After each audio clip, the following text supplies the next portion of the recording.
So you do that, and then you want to give it a name. You can call it, you can give it today's date, 2020, 29 and I'm gonna call it demo 2. You call it whatever you want, and you hit OK, and you see that I created, there's a new sequence appearing here on the left. Now, there's a very cool thing about Premiere, which is really a lifesaver when it comes to time management, is the fact that you can kind of easily copy material from one sequence to the other in a really easy way. You just basically highlight, see what I'm doing with my mouse I'm on my timeline on my old sequence. I just, obviously you want to preview the material that you're copying. Let's say, see, I have let me just stop my share and reshare again, so you hear the computer sound.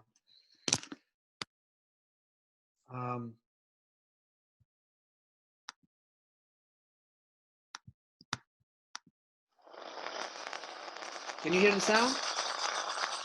So let's say I have this opening sequence here, right? There's 3 clips, and I want to just copy them. Really easy. You just go onto the timeline. You can move your playhead like that, just to make sure that, to see what you want. And they say, I want these 4 clips. You just highlight them, hit Command C, just regular copy shortcut. You go onto your new sequence, and then you just do Command V and you copy them. Very easy. Now, the reason why here it's not playing is because I have to render. I mean, I have to tell Premiere to,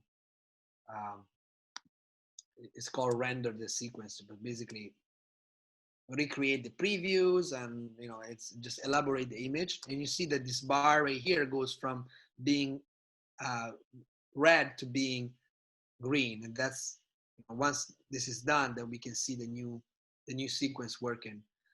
Let's just give it a second. So this is just like if you're working on 2 projects in Premiere, or like you just want to take a snippet of your old project and put it into a new. Yeah. So when you work in the news, there are often times, let me just stop sharing. There are often times where you want to, there's some images that, there are images that are used again and again, right? So maybe you have a story. Let's just take, for example, 9/11, because it's such a, glaring example. You have the day that this happened, right? And then you have, for years, months, like the same images played over and over again. You're not gonna re-import those images again into your Premiere. You're just going to copy and paste them from where you have them. That's it. That's the easiest way. Of course, you can import them again, but then you create a lot of copies of the same files. But in this case, you just create a new sequence and you just copy and paste those clips. Now, the cool thing is that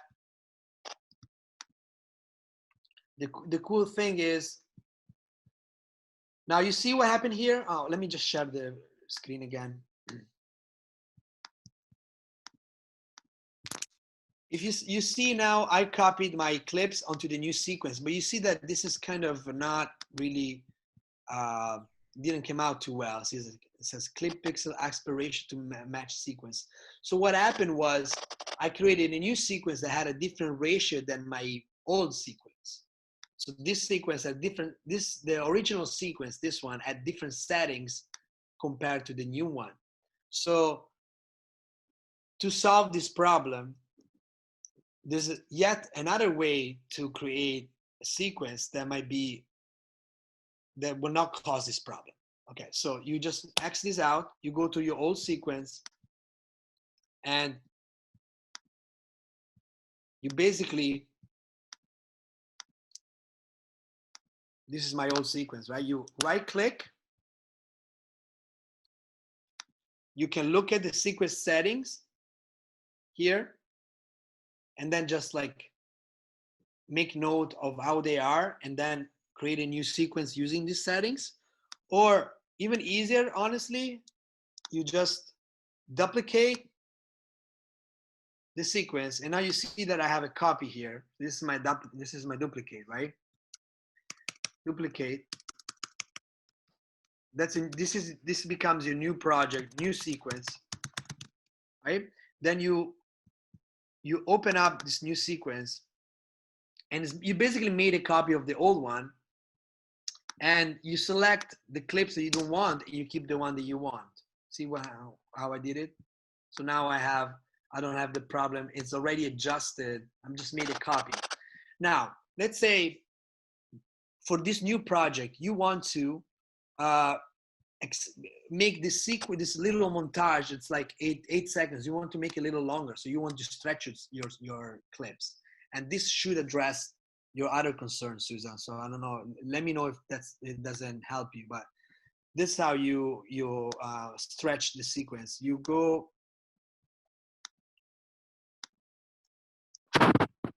just go onto your clip, and you can just zoom in. You remember, you zoom with the plus, you zoom out with the minus, you zoom in with the plus. You can just drag the edge of the clip and expand it.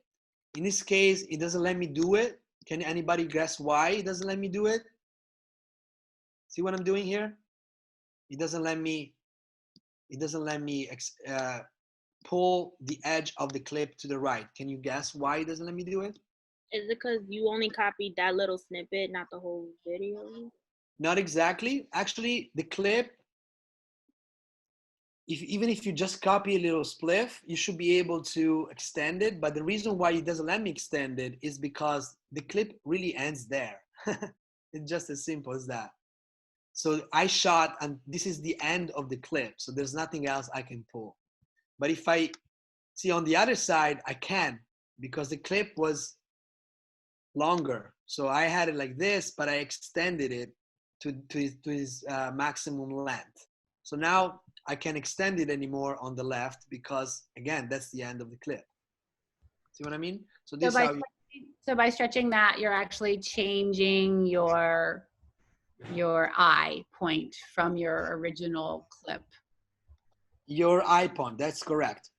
Although, remember, don't get confused, because the eye point that doesn't really exist here, because now once the clip is on the timeline, you don't see the eye point anymore, but you see it here. So yes, you're correct. Look, if I do that, then I move the eye point here. But obviously, when you're on a timeline, you don't see it. You see it in the preview window, in the source window. Is that confusing, guys? I think I can re-explain it, but Susan, you were right. So when you extend the clip, you're basically taking a larger portion of the clip, and if you double click on the clip and you go onto the source window, you see your clip there, right? And let me just do this now. See what I'm doing? I'm dragging the in and out point in the source, and in turn is changing the in point on the timeline as well. Is that clear to everyone? See it, yep. Mm-hmm.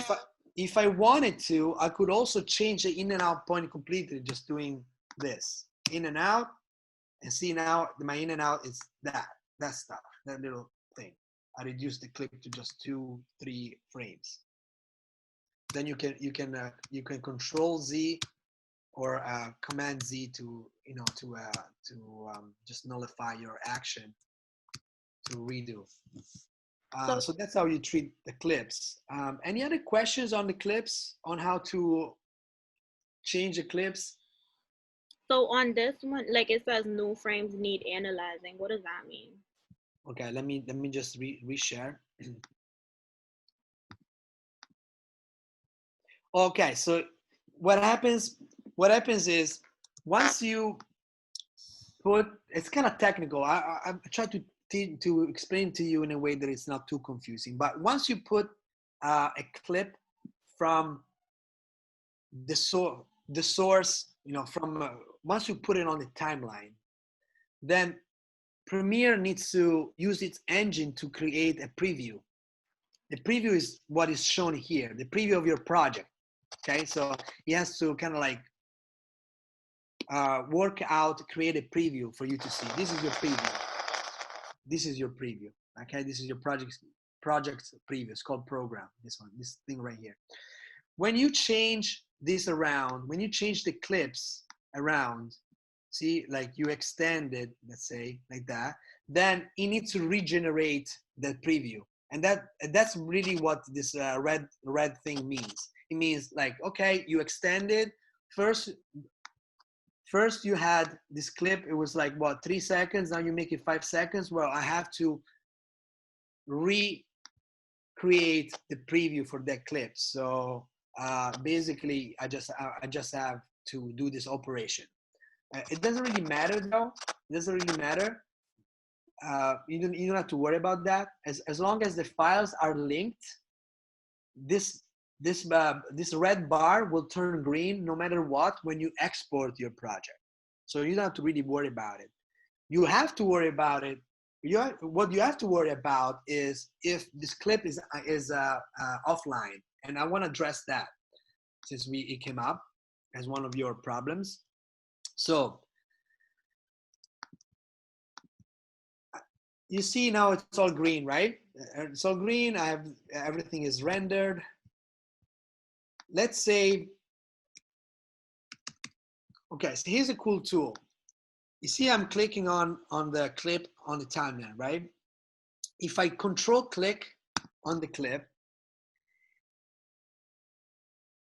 and I go down into to reveal in project, it shows me, you see what happened here on the left in the library? It highlighted where the position, my clip, my source clip. It's like, okay, you want to clip this clip on the timeline? I'll find it for you. Let's try with 70. Look, I highlight 70, I control click, and I say, okay, find this clip for me in the project.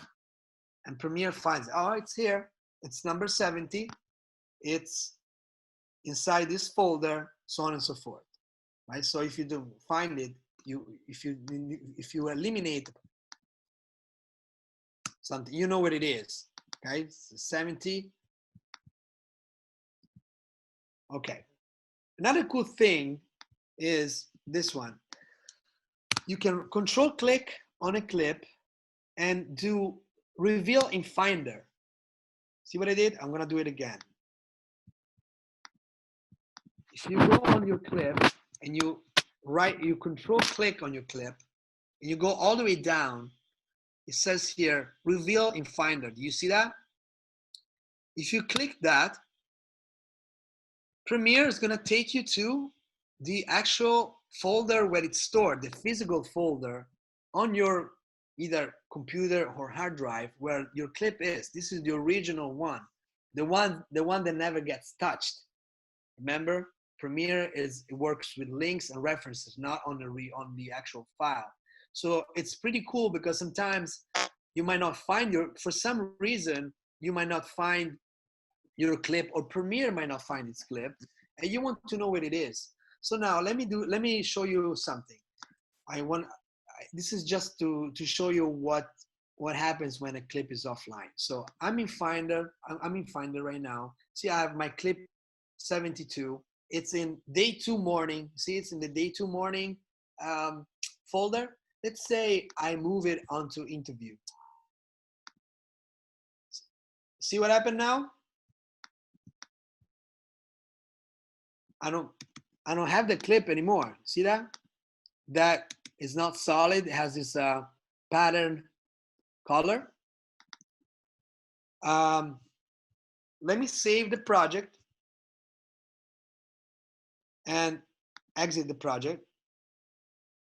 And let me stop sharing as well. And I'm going to reopen the project. and show you how to relink that clip. So I'm reopening the project.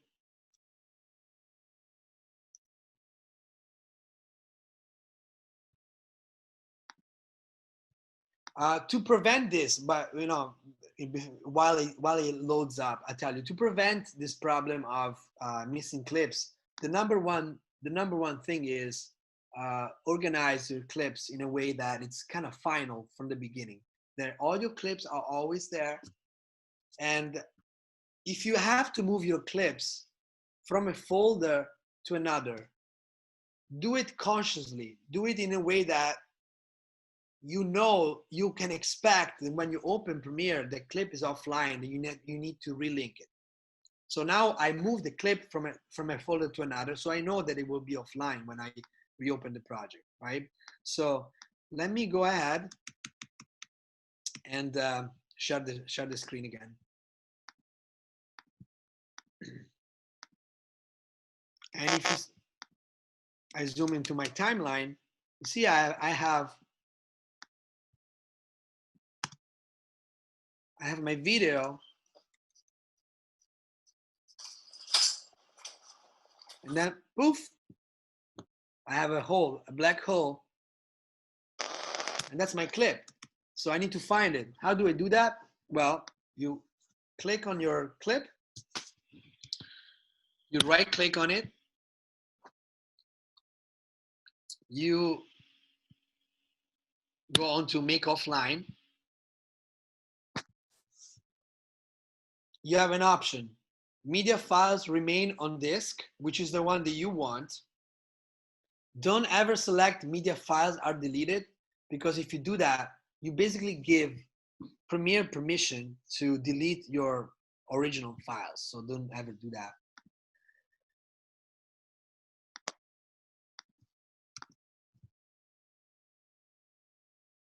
Okay, so now our clip is offline.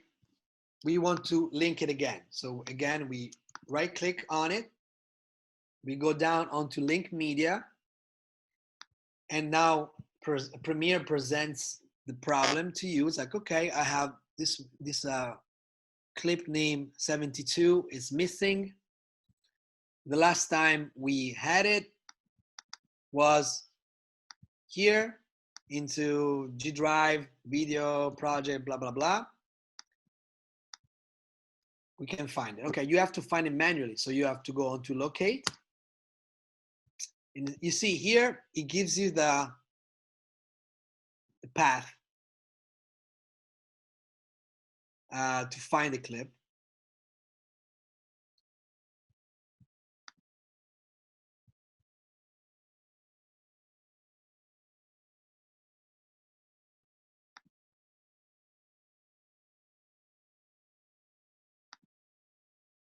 And then once you basically have to find it by manually. See, now I found it in the other it used to be in morning and now it's in afternoon.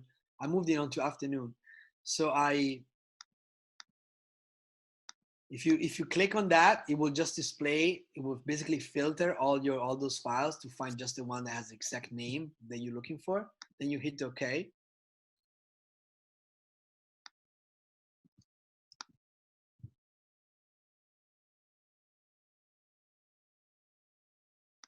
Reveal in Finder again.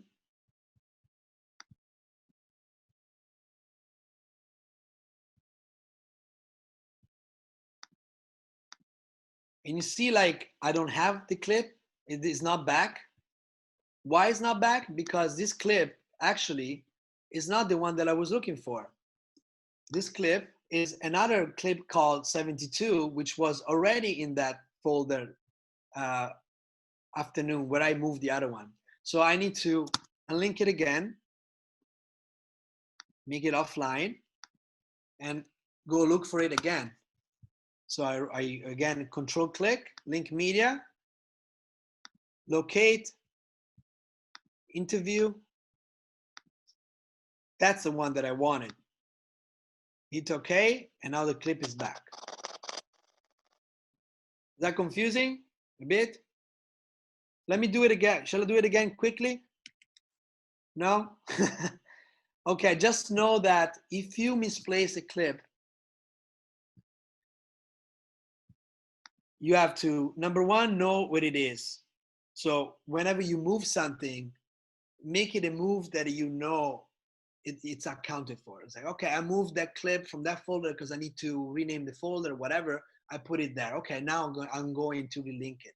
Don't just move clips and then forget about it, because when you reopen the project tomorrow, or maybe a week from today or a month from today, you're not gonna know what it is, and it's gonna be harder to find. So that's my suggestion. But basically, you just go and locate the clip and find it manually. I know it's let's be frank, it's a pain in the ass. So that's why I always tell the students, make sure that you're organized, because Premiere helps you, but it can't, it can't substitute for you being messy, basically. Okay. Um, So I wonder if that, yes. the person who can't find their video, if that helped at all, or maybe they could share their screen and you could help them find their video. Because I know I would be freaking out if my video disappeared. If your clip disappears, I'm sorry, Susanna. Let me put my. Can you say it again? I just wonder if the person who couldn't find their video, if that's helping them, and maybe if not, they could share their screen so you could help them find their video. Oh yes, absolutely, absolutely. But yes, we can definitely do that. If we also do that after 6, I don't mind to just hang around for a few extra minutes to help you with your. If you can't find your files, I'll help you to find them. But before, we can also do that now. But I want to make sure that we've addressed all the other concerns. I still have to show you a little bit of color correction. Are you interested in doing that, or there's anything else you want to go over in terms of fixing Premiere? Actually, I ended up Yes. fixing my files and Oh, you did? everything is loading now. Yeah, thank you. Great. Thank you so That's- much. So that's we really can want to satisfying. color correcting if anyone wants. Okay, so let's do a bit color. Susan? And Yes? real quick, could you just show how to insert, let's say you have a sequence and you decide you want to add a clip in between two. Sure. Okay, so let me share my screen again. So let's say I'm in, let's see, I should be on my editing tab. Yes. So I'm right here on my timeline. Let me just minimize my timeline and maximize my screen here. Okay, so I have this sequence right here. Okay, I just walk. I want to add another clip in between those two, or in that point. Well, first of all, you need to decide where you want your clip to be. Like, you want it here, you want to make a cut after this one, because here there's a cut, right? So you want to probably go to zoom in and just find the place where you want it, when you want to insert it. Right? So you put your playhead in the spot where you want to zoom in to make sure you're like right to the frame. Then you zoom out. Then you go onto your library to look for the clip that you want. So now, like, let me find, let's say I want to add this different point of view of the subway, right? I'm elevated on the subway station. So I just create an in point. Maybe let's do one with the train. 1, 2, 3, 4, 5. Okay. I have an in and an out point. Then the next thing you want to do is you want to target, it's called targeting. You have to target a track. So you want to see what I did here? I selected V1 and A1. I can also select I mean, my V1 meaning it means the video track of this, the video track of my source. Where do I want it? Do I want it on the track 1 or do I want it on the track 2? I want it on track 2. And the audio, I want it on the audio 1. See what I did? So I did that. And then I hit this one, insert. You see what I did here? So let me Control Z, let me Command Z and do it. First, you need to select the target tracks If I don't select them, then it's not gonna put it any. See, it's not putting it anywhere. See, I'm clicking, but the clip is not going anywhere. So you want to select this, like I want it here. So my V1, I want it to be here. It can also be here. See, I put it on the first track. If you do that, it puts it right there.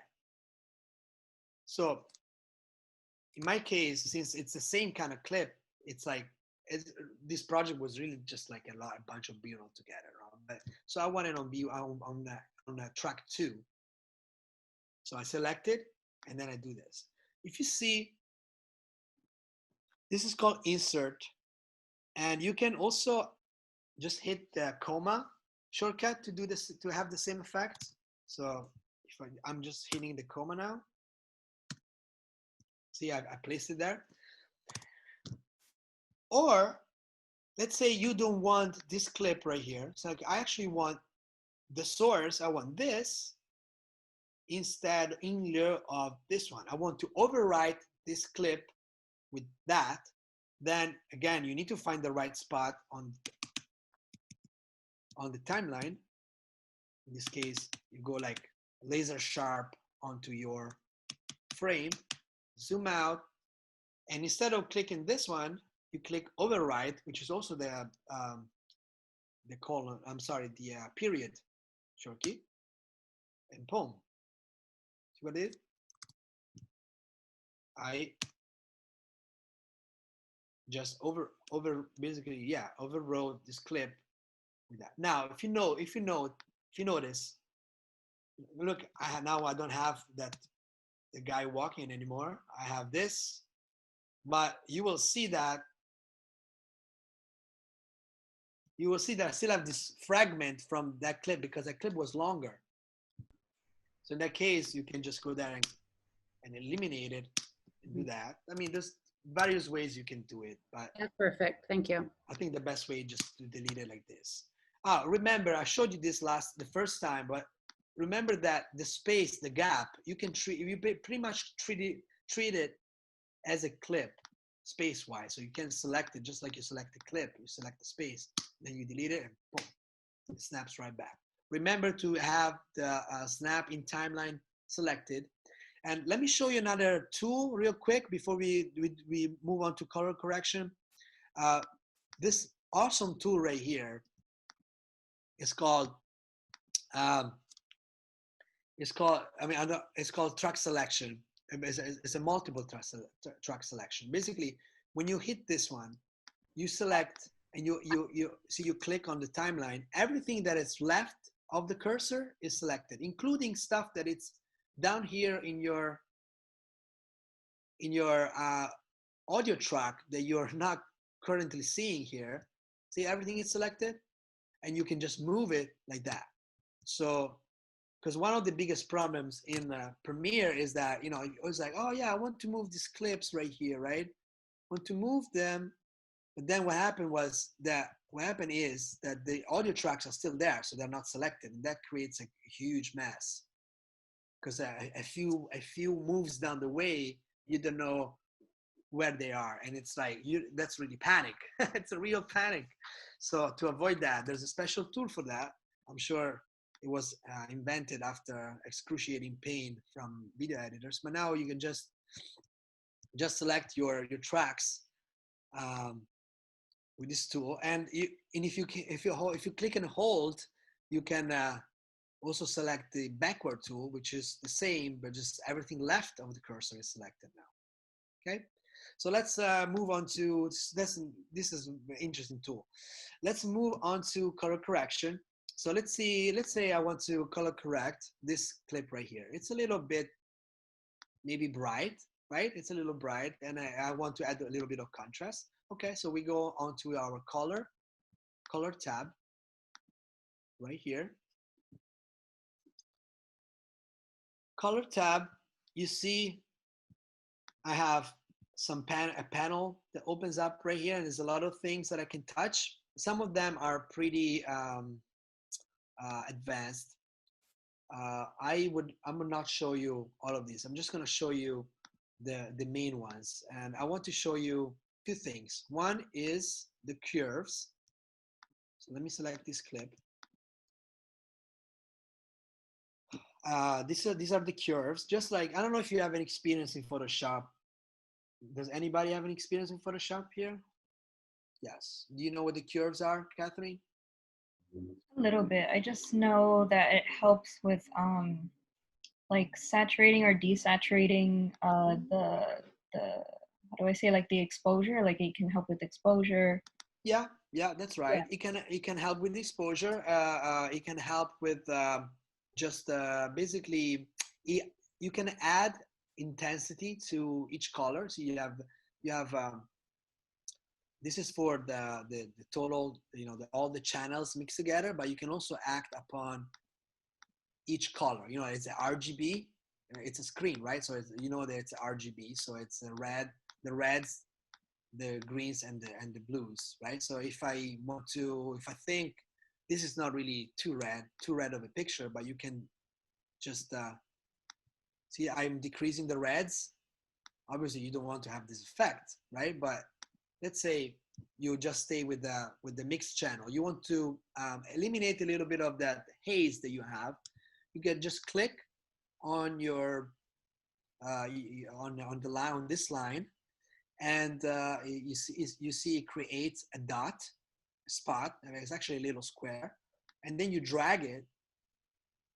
And if you drag it down, you really have to do it, fine tune it by hand, using your you know, aesthetic sensibility. But you know, when you have to kind of like manipulate, you can manipulate it to your likings, you know. But it's a cure, so it's you see, you can do various things. But what I usually do is I create just one dot and I drag it down to eliminate some of that haze and add a little bit of contrast. See what I'm doing? So the clip,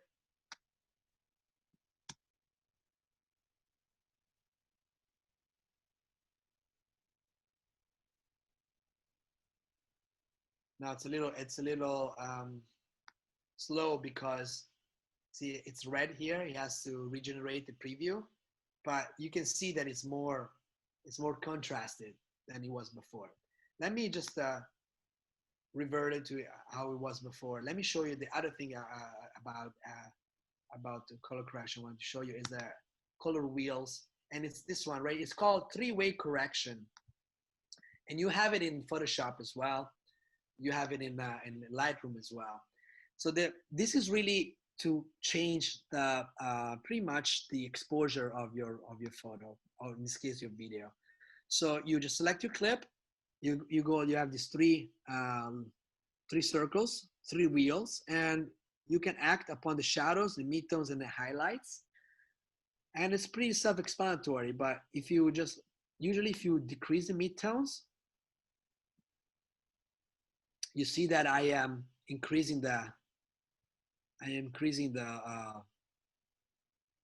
contrast of my image. You see that? Just look at the backpack. Now, if I go up, see, I have this.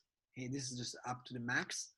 So if you decrease it a bit, there you go. You have a much contrasty picture. You can also change the shadows a little bit. Do the same thing. See, this is way too much. So you want to make sure that it's whatever you correct, it's just a correction, not a manipulation. Otherwise, it will look really artificial or unnatural. That's not what you want. Highlights. There aren't many highlights here, but you can also act upon those.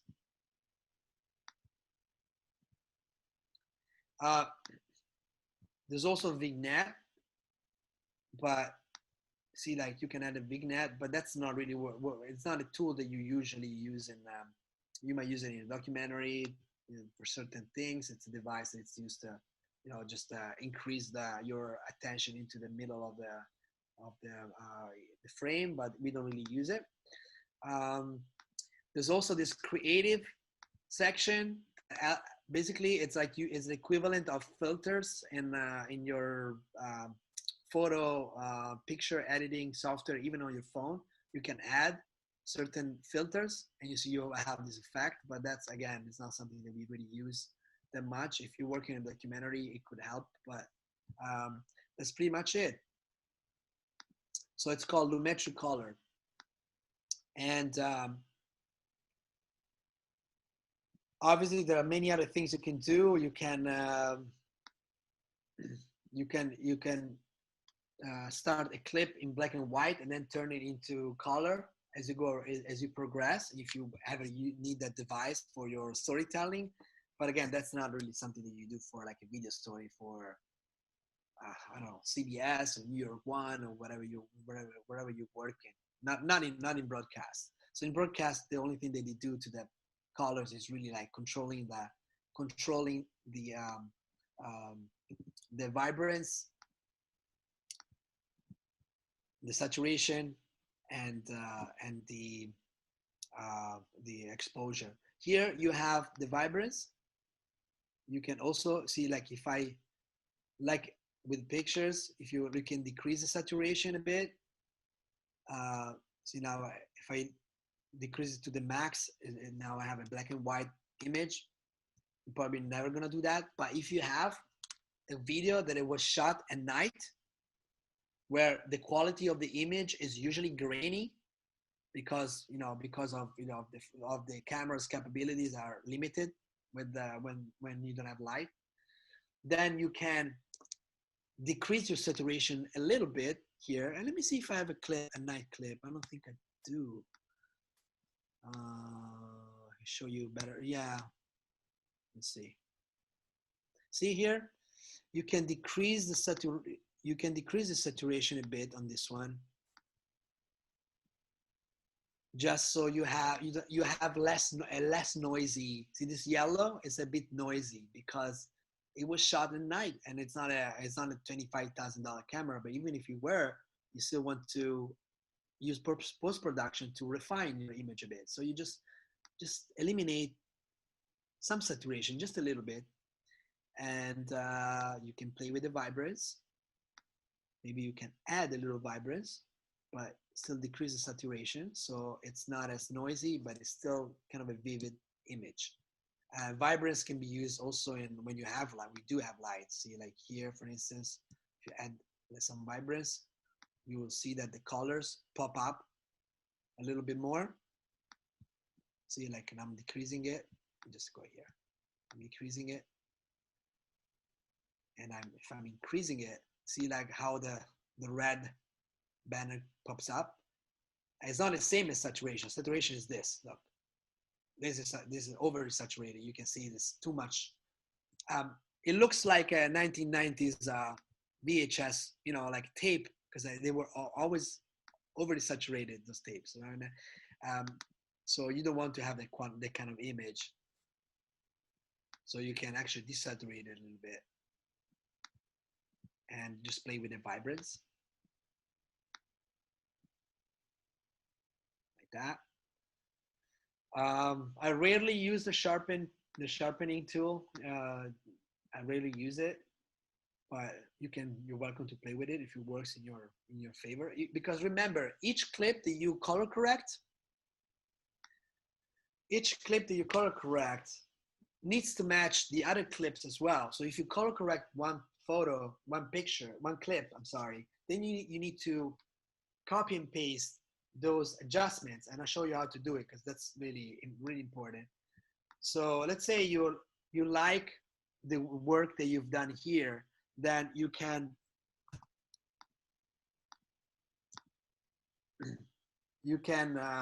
just select the clip, Control copy. You can also just do like Command C, and then you go onto your next clip. You select your next clip. You Control click on that one. You do paste. See, like when I'm paste attributes, and it asks you which ones you want me to carry over. In this case, we really only have the color. I mean, the lumetri color. We haven't touched opacity. We haven't done any remapping. So we just hit OK, and you see that now the same kind of vibrance. See now the vibrance is enhanced compared to how it was before.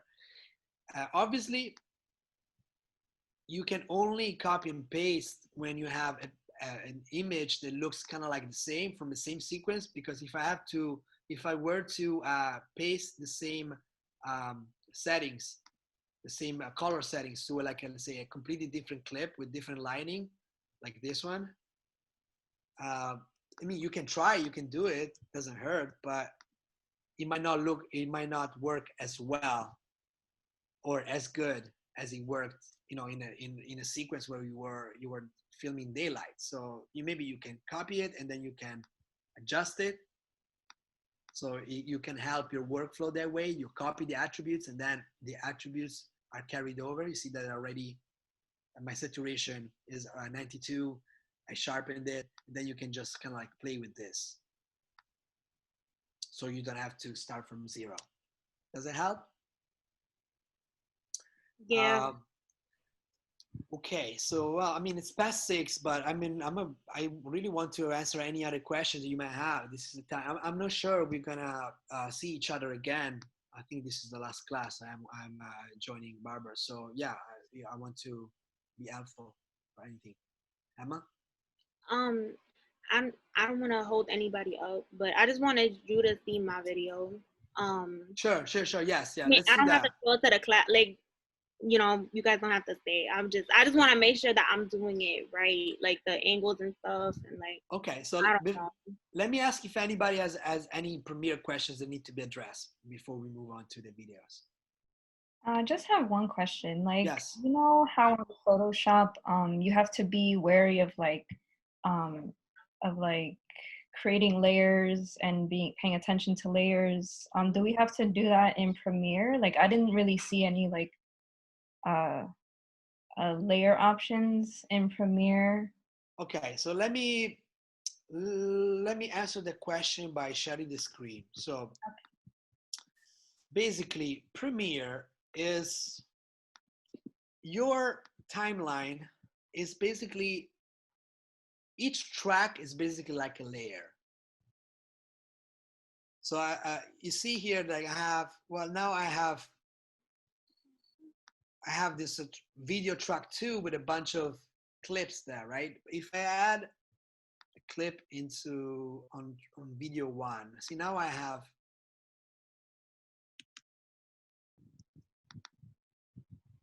2 clips, one upon the other, right? One above the other.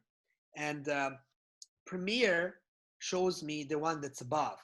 So in a way, each track is a layer. The tracks are the layers here. So now I see this clip 72, right? I see 72. I don't see 114. If I delete 72, then I see 114 underneath.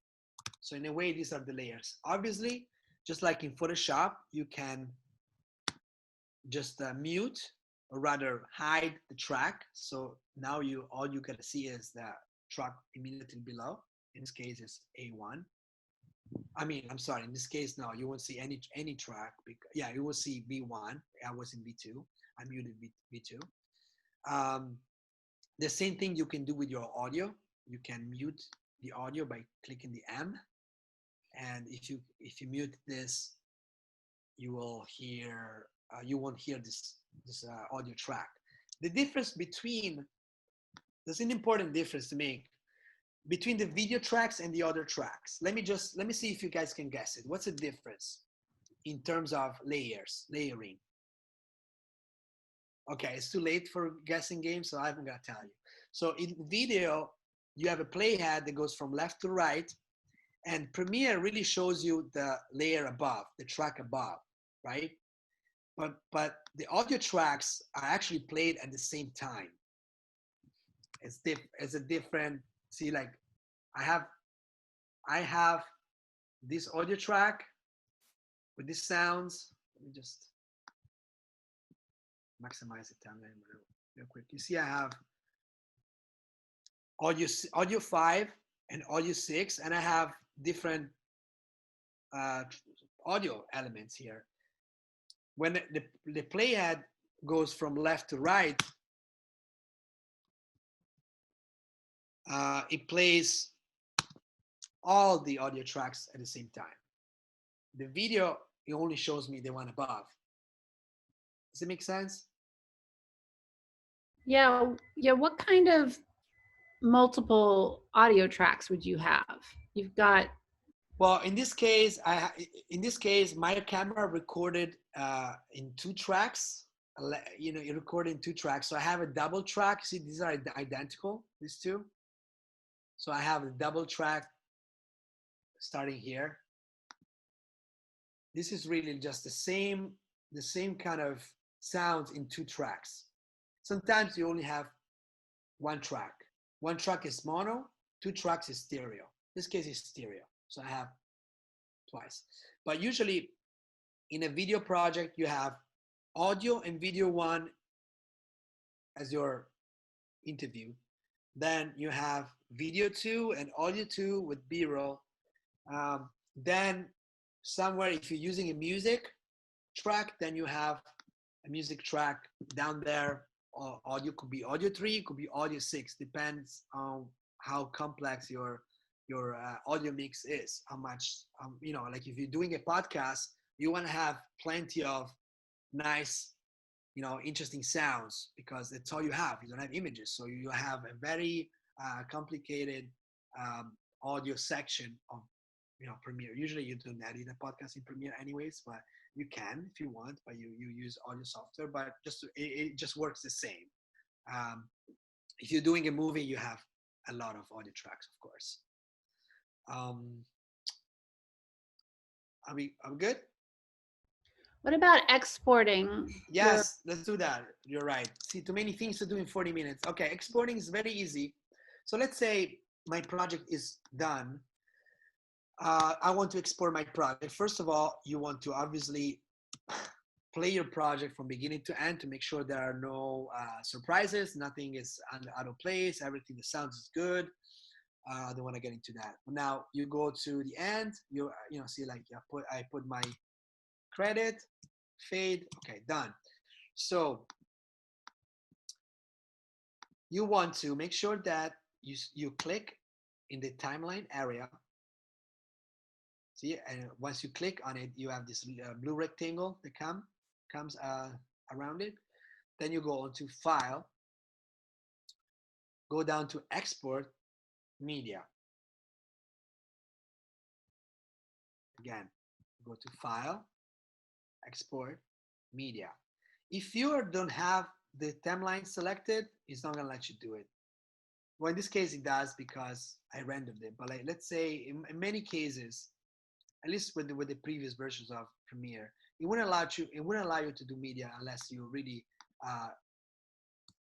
populated the timeline. But so just do it as a good habit. You select the timeline, File, Export Media. You wait until the menu opens up. And it usually takes a few seconds. Okay, so important things are you want to select the right format. If you are uploading to Vimeo, if you're producing a video for YouTube, you want to select H.264. So just make a note of that. H.264 is basically it's a fancy name for MP4. So it's a compressed format, but it's a good, high quality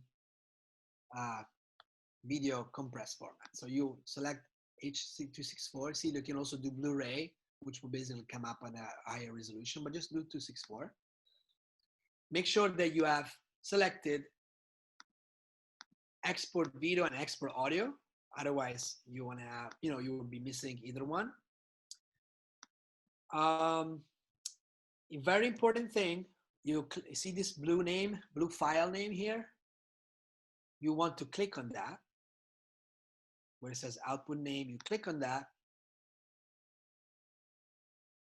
and this window opens up, and you want to select the folder where you put all your exports. And if you remember, I created a folder called export in my project folder. See my project folder here? I have all sorts of things, Premiere files, blah, blah, blah, blah, and I have an export folder. That's the one you want to select. Before you hit save though, you want to name your file, whatever, like as a story, you know, it could be, I don't know, depending on who you're working for, right? So New York One will ask you to save the file in a certain way.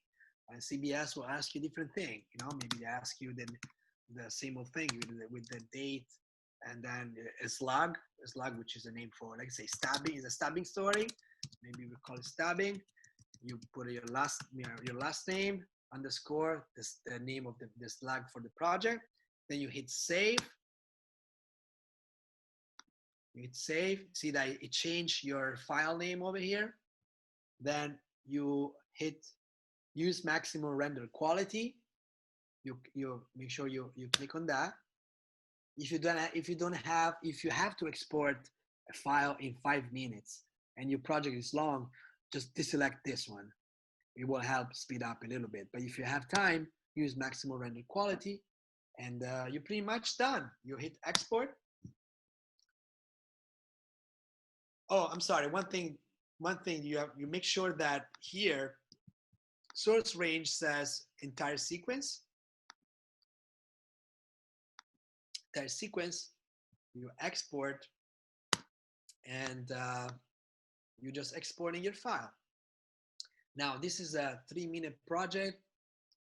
Maximum render quality. It will take a few minutes to do that. We don't have to wait for it, but let me just show you. Maybe let's just export a part of it. See, like let's say I just want to export 10 seconds of this project, not the whole thing. Instead of entire sequence, you see that you can drag this thing, this edge, and you see now the blue part is smaller, and then it becomes custom. It's like, yes, I just want you to export this 14 seconds with this delicious cup noodles, and then you just hit export, and it will export it for you. I'm not sure how long it'll take, but in the meantime, is that clear? Exporting is, you got this down? After that is exported, you could still go back into the same Absolutely. And do whatever. You can do whatever you want. One thing that I want to stress out though, see like this little project, it was a 3-minute video, but let me just actually stop share and reshare again. It's important that you save your file again and again. See here, I called it Teen 1, Teen 2A, 2B. See, like, because at some point I had 2 versions, right? I have 2 versions, then I select, then I don't know which one I continue, probably 2B, and then 3, 4, 5. But just make sure that every once in a while you change, you actually, besides exporting, besides saving the same file, you actually make copies of the same file. So save as Final Cut, call it the 2, whatever, because sometimes it happens that your Premiere file gets corrupted and it doesn't allow you back in, and you're screwed. If you don't have a copy of it, you're screwed. So if you're working on an important project, like any project is important, but any project you should have a copy of. But especially if it's a project you're working for a long time on, make sure you back up the file and you make several copies of those files, because things might go wrong. So we're done with the Premiere part, right? So if you guys want to show that your video, I'll be happy to take a look. Hi, Barbara. Sorry. Hi. No, it's great. Yeah. So can we use a few minutes to look at the videos? Do you wanted to show the videos to see if they're in good shape with their projects? So if anybody wants to show their videos, Yes. take a few minutes. We have Marco here. Yeah, Anybody want to show their videos? I wanted to show my video. I know Emma wants to show hers too. Mine's gonna be a little bit long, so Emma, if you want to go first, that's fine. Sure. No, you can go. It's Sorry, I okay. had to run through the door. Okay. Okay, yeah. How long is your video, Catherine? So I wasn't sure. I made 2 videos. They're both about 2 minutes long. That's fine. That's fine. I want you to do this other exercise now if you're comfortable with the editing that we just did. So does everybody understand what the exercise is? Yeah. All of you? What? The writing exercise? Well, what I want you to do is write a story. You can use the video that you've already shot and put it into the format of a VOSOT. So in other words, it's just different. If we need to have a separate session, Emma, you and I can do that. Is that okay? Mm-hmm. Okay. All right, so let's go ahead and show us, Catherine, show us one of your videos. Okay, I have it already exported into a movie, so I'm gonna show that. Can you see my screen? Mm-hmm. Yeah. So this is the first one. Hope it shows. Okay.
Okay, Catherine, I think you can stop it. Okay.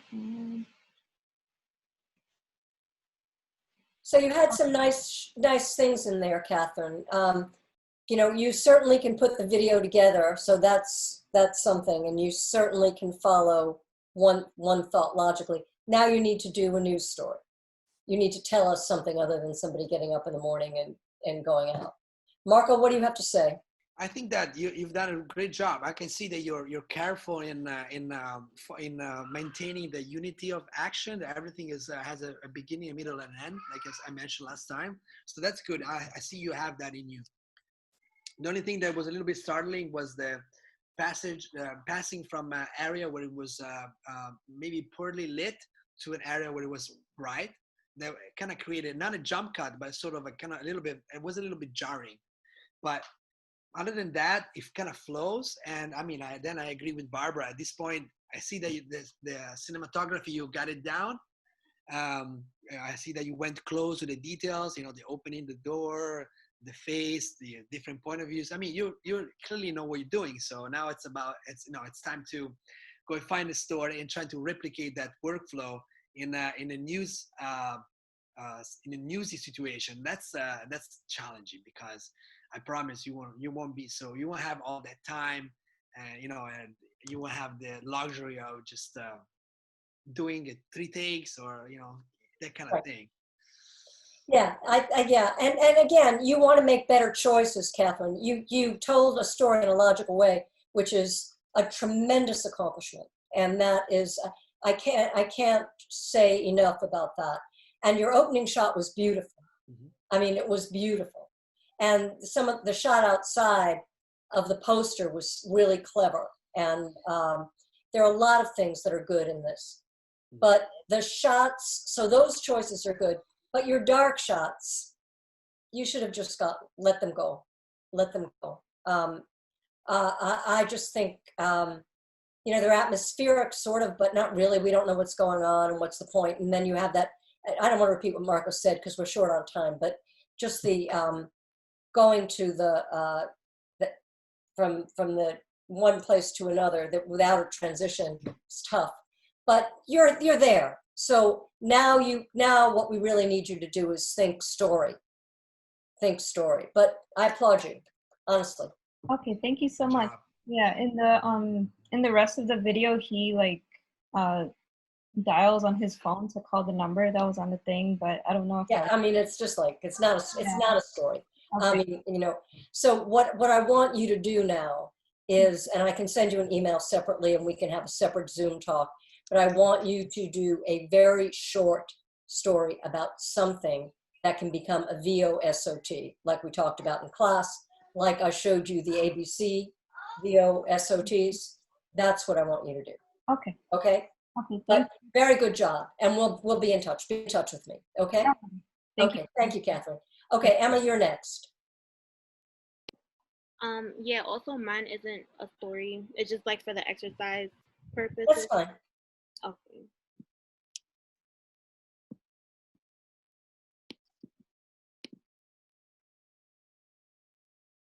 Can you see my screen? Yep.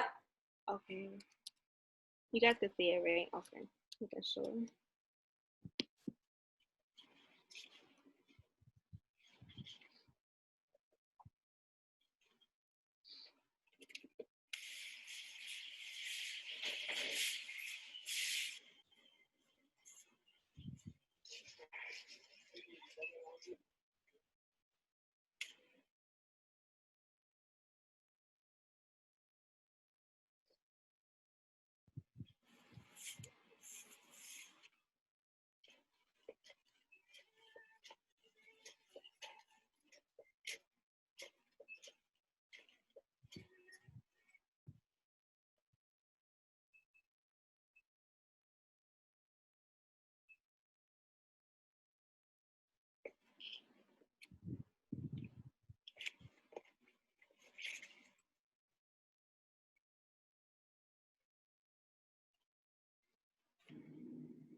Good job.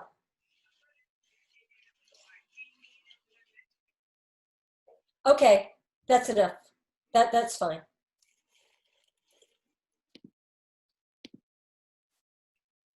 Good job. Good job to you. Good job. Good job. Yeah, I mean, you had some nice shots in there, and the thing that stands out to me, and this is not, and if, I shouldn't even be talking about this, but I hate those crotch level shots. You don't need to do that. You don't want to do that to anybody. If that was your mom, No, that was my sister. okay, well, your sister, you don't want to do that. So Okay. never do that. That's just horrible. What kind of script will she write for this exercise, just to help me start thinking through too? Well, let me finish, please, with her video, okay? And I'll go back to that, Susan. Let me just finish with what my train of thought. So, but I thought you had some really nice shots, and I love the shot in the coming from the freezer opening, and I liked your shot of coming in the store. I wasn't sure if it was a jump shot, but I think it worked. Did it work, Marco? Marco, you're muted. Muted. Sorry. I have family. Yes, I actually noticed. Hey, I actually noticed a jump cut coming in from the from Right. the store's Yeah. door. Yes, I noticed that too. Yes. So they. So I like the idea. The problem is that you would have to get the person to do it twice in order to get that shot, unless you had two cameras. In news, we don't stage things. So, I don't want to advise you to do that. So you just have to be really, really careful Okay. about shots like that. But I love the idea. I think you have the right ideas, Emma, and that's, I applaud you for that. Marco, what do you have to say? No, I agree. I thought you had some really extremely clever shots. The freezer one, the one with the eggs box was also very clever. You always have to. I know that you're showing me that you're thinking strategically with the camera, but then you always have to think about how do you apply it to telling a story. Because sometimes I remember doing a story when I was in journalism school. I placed my camera on the street and I let a truck just like run over, and I just kind of like, I just took the gamble just to have this cool shot of the truck, and the camera was just shooting up. But then what's the point of that? I could have destroyed my camera for nothing. Right. I mean, what's the point of the story? Yeah, that's so Yes. right. I mean, that's Yes. such a rookie mistake. I mean, but it is. I mean, people, you want to experiment on the one hand, but on the other hand, you always have to be thinking, how does this shot serve the story? The story is the most important thing. So this was a shooting exercise, and so that you could edit, and I appreciate that. So there's no criticism of you inherent in this. But now we move forward, just like Catherine. We just put it aside and we move forward. Mm-hmm. One thing I want to add that I thought was missing in your variety of shots, Emma, is an over-the-shoulder shot. I was really waiting for, because we kind of are over. There are some over shots, but they're not from the point of view of the person pushing the car, but from the specular one, right? So the person in front. I want one that I really see that. I see a shot. I see like the cheek. I see maybe the part of the ear, and I see down. So I am that person. Like a first person. I mean, obviously you can go crazy with that, or you can keep it simple. But as long as it serves the purpose of the story, then you can be as much as creative as you want. Thank you so much. Okay, so to answer Susan's question, if we were I'm going to share my screen very briefly. Is that okay? Yes. Everybody, you have patience for this? Yes. So to answer Susan's question, if we were going to do this story, here's,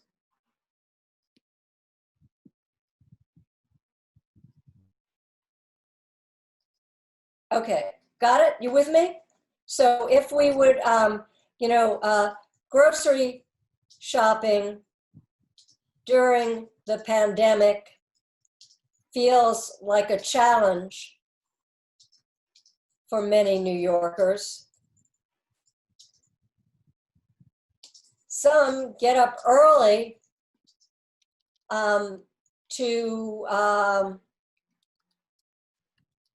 some get up early and get in when a store opens.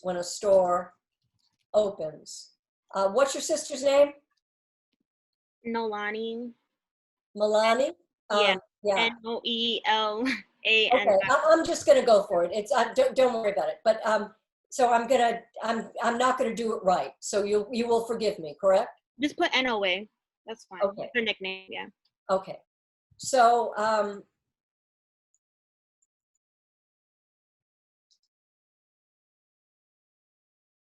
tries to make it to the supermarket before this would say you do VO, right?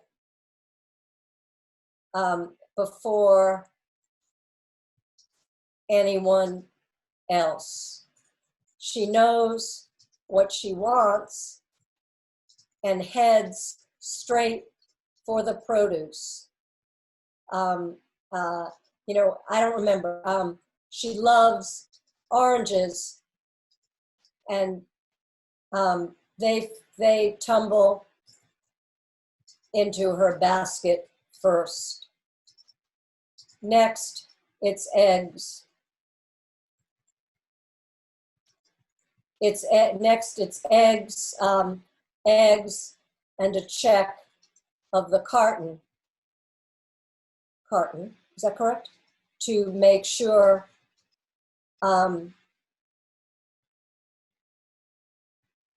every egg looks perfect. At the freezer counter, she pulls out, boom, boom, boom. Do you see where I'm going with this? Susan, does that make sense to you? Yeah, and as the beginning, is that Emma looking right at the camera speaking? Yeah, so this would be Emma, or this would be CU lead, or Emma, CU lead. So it's possible to do a story like, I mean, it's possible, but that's not what you want. You want to just for your skill practice, you want to see if you can find a real story. I mean, I can make up a story about anything. I mean, I've been doing this for so many years that I can make up a story, but that's not what I want you to do. I want you to find a real story. Okay. Okay? Mm-hmm. Do you want me to send this to you? No, I wrote it down. Okay. All right. Yeah. Okay. Great. So I'm going to stop sharing. Thank you. Okay, Susan, do you understand? Yeah. Can I show a clip of mine? Of course. So I have, I've gone ahead and fast forwarded into part, because I start off like getting on a bus, and I figure that's probably not really what I want. So yeah, so I'm just sort of jumping into this just to get an idea, okay? I can't see.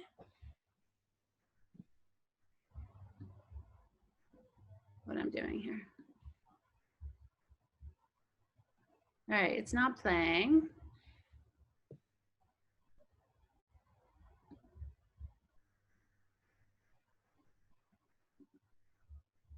Marco, thank you for staying.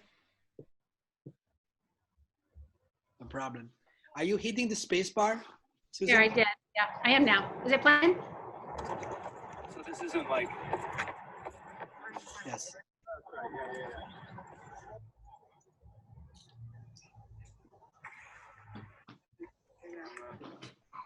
Okay, well, you're. It is cool.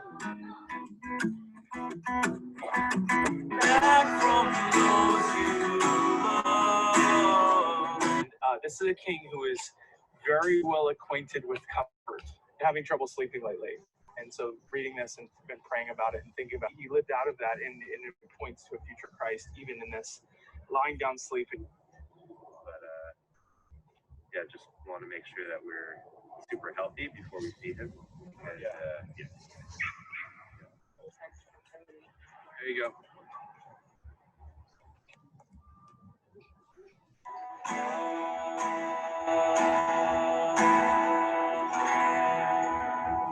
Sandwiches. Yeah. Very joyful kid.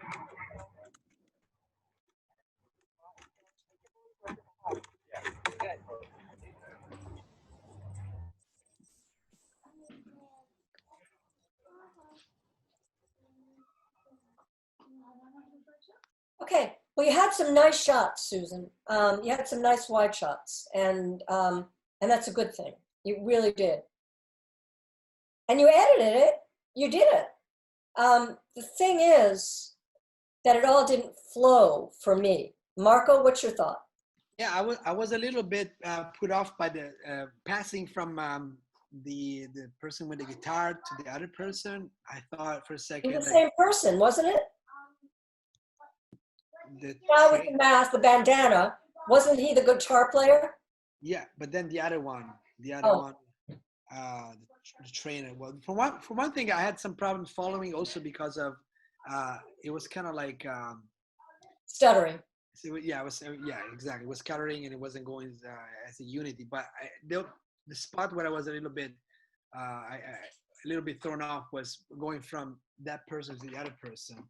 I think it should have flown a little better, transition-wise. Maybe you could have a shot where you have both, so we know that there's two people there. Two people are there, and then they're gonna become active at different times. But Can you play it one more time? yeah, We'll talk to you when you play it. We'll tell you, because it's hard to do this way. yeah. Sure. I'll try to find my spot where I started. Because like I said, I have more, but I don't want to do all of it. All right, hold on. Let me get.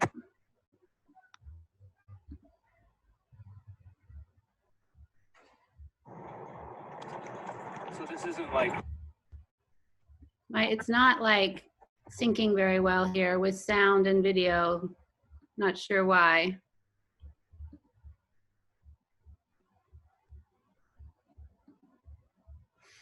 Okay, now it's not playing at all. There we go. There you go.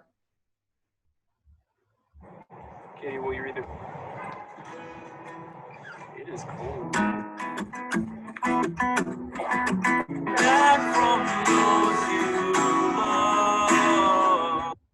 So the video is not moving, right?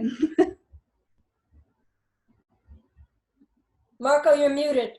I'm sorry, Susan. Try to where it says one half there. You know, in your Yeah. preview window. Try to see if you can click that. Yeah. Do 1/4 just for the sake of. Let's try 1/4. Maybe it uses less resources and maybe it flows a little better. Okay.